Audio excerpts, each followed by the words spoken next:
Muy buenas tardes, tengan apreciables maestrantes. Es un placer para su servidora, en esta ocasión, poder llevar a cabo nuestra primer cápsula informativa, en donde abordaremos propiamente los temas relativos a los antecedentes del comercio exterior en México. Y para ello, bueno, vamos a indicar que antes de que se diera inicio a lo que se conoce propiamente como el modelo neoliberal, existió una etapa un tanto dinámica en materia del comercio que es diferente a lo que hoy en día conocemos. Esta forma de economía se le indicó, se le atribuyó una nominación y de manera específica dio cabida a un modelo de sustitución de importaciones. En este caso era también llamado crecimiento hacia adentro. ¿Por qué? Porque vino a transformar y a cambiar a una gran medida el patrón económico que se regulaba hasta los años 30. En ese entonces era conocido como el modelo primario exportador, que en este caso, bueno, pues se basaba, como su nombre lo dice, ¿no? En exportaciones, pero que fundamentalmente se centraban en cuestión de la minería y también en actividades propias a la agricultura. Estas actividades de manera conjunta, bueno, pues componían el sistema o el elemento básico del crecimiento económico dentro de nuestro territorio. Ahora bien, durante la década de los 30 a principios de los 40, que era durante el gobierno del expresidente Lázaro Cárdenas, vemos que nuestro país empieza a gestarse bajo la industrialización mediante el modelo de sustitución de importaciones y que esto propició la crisis de 1929, en donde llevó a la economía mexicana a cambiar de una forma drástica su comercio, ¿no? Este modelo de crecimiento que se le conocía como modelo hacia adentro, transforma la economía exportadora en una economía, pero ahora que estaba orientada hacia un proceso de industrialización.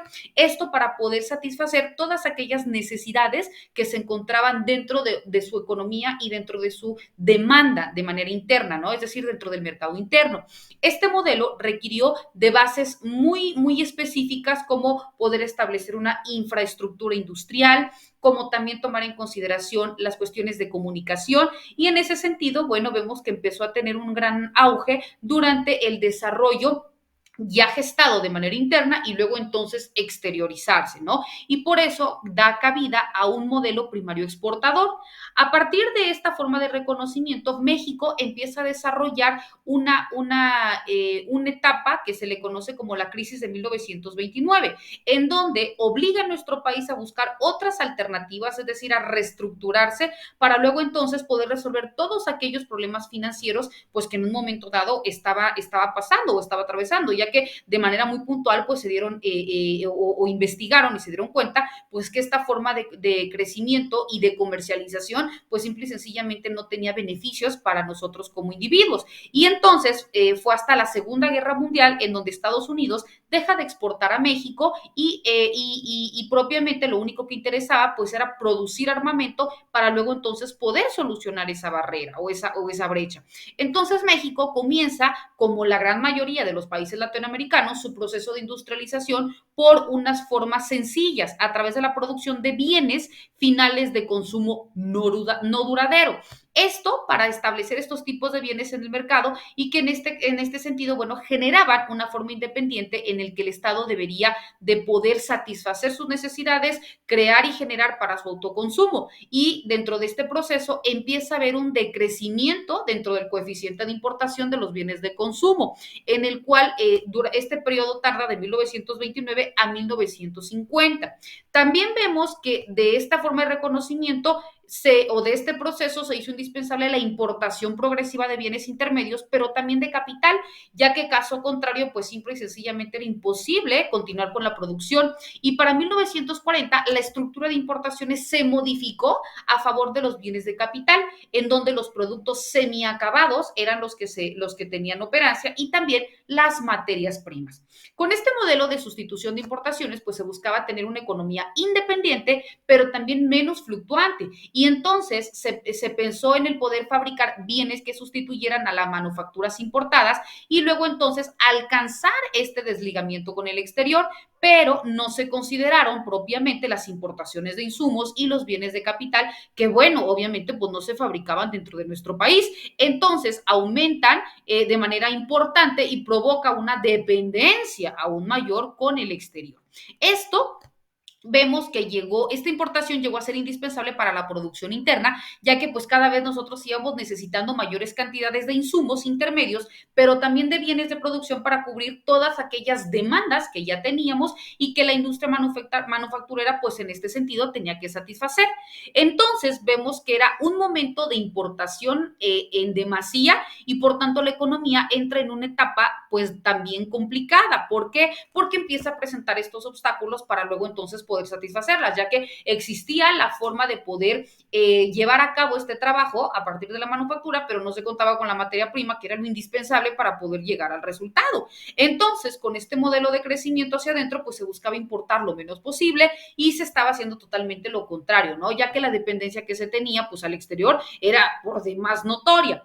Dentro de esta forma de producción, el sector de bienes de consumo comienza a originar una tasa de crecimiento ante todas aquellas demandas de bienes de capital y obviamente necesitaba la sustitución de importaciones y que ya no se hicieran en bienes de consumo final, sino ahora fuesen a través de insumos para poder producir esos bienes de capital y también poder satisfacer esos bienes de producción. De esta forma, la demanda de bienes intermedios y de capital pues provocaría una acentuada dependencia del exterior y en este caso los montos de divisas que se necesitaban para poder realizar esas importaciones pues desafortunadamente fueron cada vez mayores.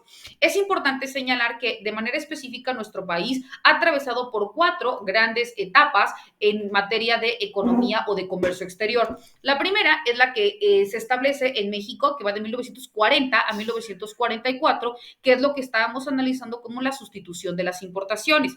Después es de 1985 a 1994, que es propiamente la liberalización comercial unilateral y la desregulación del IED y del Telecán. Después vemos que México centra sus relaciones comerciales a través de lo que se conoce como el Tratado de Libre Comercio y después vemos o conocemos México en la actualidad, ¿no? Que ya es cuando se establece este índice de competitividad y también de facilitación comercial. Cuando hablamos propiamente de 1940 a 1984, que específicamente estamos reconociendo la sustitución de importaciones, se reconoce la política industrial de México y su actuación económica bajo la sustitución de importaciones, ya que desde los 40 hasta la segunda mitad de los 70, el desarrollo económico en México estuvo basado en una fuerte intervención del Estado. Todo ello para poder promover el crecimiento y desarrollo de la industrialización a través de la sustitución de importaciones, porque como ya vimos, había un claro estancamiento, que la economía era hacia adentro, tratábamos de satisfacer las necesidades, pero a través de la manufactura existía una demanda, pero no podíamos satisfacerla porque pues no teníamos la materia prima y luego entonces generábamos en lugar de evolucionar pues mayor estado de necesidad o de requerimiento del comercio exterior, pero en un sentido inverso lo que generaba pues mayores requerimientos o mayores deudas. Entonces ahora bajo el periodo de los 40 a los 70 lo que se pretendía era previamente promover el crecimiento y el desarrollo de la industrialización a través, repito, de la situación o de la sustitución de importaciones. Este régimen político se enfoca propiamente en el suministro de niveles moderados de protección efectiva para manufacturar con una limitada, aunque en este caso adecuada y creciente, perdón, dispersión de tasas de impuestos a través de lo que se conoce como la regulación de estos, ¿no? Luego entonces encontramos que las medidas de protección comercial incluían la solicitud de permisos previos de importación, el establecimiento de precios oficiales con ciertos bienes importados y también las prohibiciones a la importación de un número de productos comprados en el extranjero. Por tanto, la inversión extranjera directa estaba por demás regulada y que era aceptada como una parte minoritaria en aras de no perjudicar las estrategias de manufactura y luego entonces poder de manera, aunque limitada, pero ir satisfaciendo las necesidades. La política industrial operaba entonces a través de programas del sector específico, con el propósito de construir un sector manufacturero capaz de producir bienes de capital, pero también inversiones intermedias a a corto plazo, ¿no? Todo esto previamente dentro, repito, de 1940 hasta más o menos 1974. Vemos pues apreciables maestrantes que estos y otros temas son los que de manera muy puntual vamos a continuar abordando tanto en nuestras sesiones virtuales como también en nuestras cápsulas informativas, quedando como siempre a sus apreciables órdenes ante cualquier duda, comentario y o participación. Que tengan excelente día. Hasta luego.